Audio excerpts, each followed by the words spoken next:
السلام علیکم دوستو، آج ہم صحیح بخاری کی حدیث نمبر 12، 13، 14 اور 15 کو بیان کریں گے، جس میں پیارے رسول صلی اللہ علیہ وسلم نے کس اسلام کو سب سے بہترین کہا۔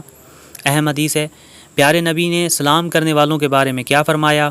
پیارے نبی نے ایماندار کس شخص کو کہا؟ اس سے ہمیں پتہ چلے گا کہ ہم ایماندار ہیں یا نہیں دوستو۔ تو یہ بہت اہم حدیث ہے، ویڈیو کو لاسٹ تک آپ نے واچ کرنا ہے۔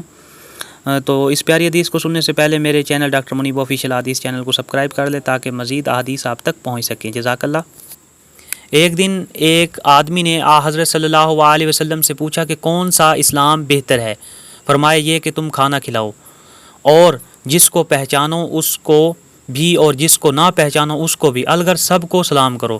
دیکھیں پیارے نبی نے فرمایا ہے کہ اسلام میں سب سے پسندیدہ عمل ہے کسی بھوکے کو کھانا کھلانا، اور مسلمان بھی وہی سب سے بہتر ہے جو دوسروں کو کھانا کھلاتا ہے۔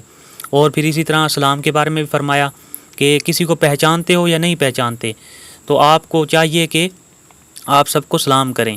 دیکھیں یہ اسلام کی تعلیمات ہیں، بہتر اسلام اسی کو کہا جاتا ہے۔ اسی طرح دوستو صحیح بخاری کی حدیث نمبر 13 میں حضرت صلی اللہ علیہ وسلم نے فرمایا تم میں سے کوئی شخص ایماندار نہیں ہوگا جب تک اپنے بھائی کے لیے وہ نہ چاہے جو اپنے نفس کے لیے چاہتا ہے، یعنی کہ کوئی بھی شخص اس وقت تک ایماندار ہے ہی نہیں جب تک اپنے دوسرے مسلمان بھائی کے لیے وہ چیز نہیں چاہتا جو اسے خود پسند ہو۔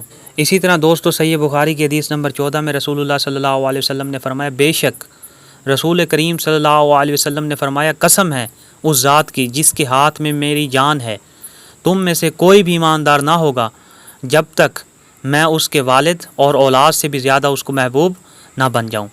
اسی طرح دوستو رسول اکرم صلی اللہ علیہ وسلم نے حدیث نمبر صحیح بخاری کی 15 میں فرمایا ہے، حضرت صلی اللہ علیہ وسلم نے فرمایا تم میں سے کوئی شخص ایماندار نہ ہوگا جب تک اس کے والد اور اس کی اولاد اور تمام لوگوں سے زیادہ اس کے دل میں میری محبت نہ ہو جائے۔ دیکھیں رسول اللہ صلی اللہ علیہ وسلم کا یہ فرمان سے حدیث سے یہ ثابت ہوتا ہے کہ ہمیں رسول کو سب سے پہلی پریورٹی پہ رکھنا چاہیے دوستو، سب سے زیادہ رسول سے محبت رکھنی چاہیے، ورنہ ہم مومن ہی نہیں ہو سکتے، ہم ایماندار ہی نہیں ہو سکتے۔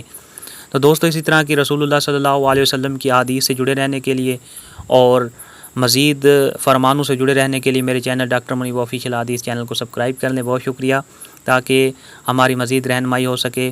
جزاک اللہ۔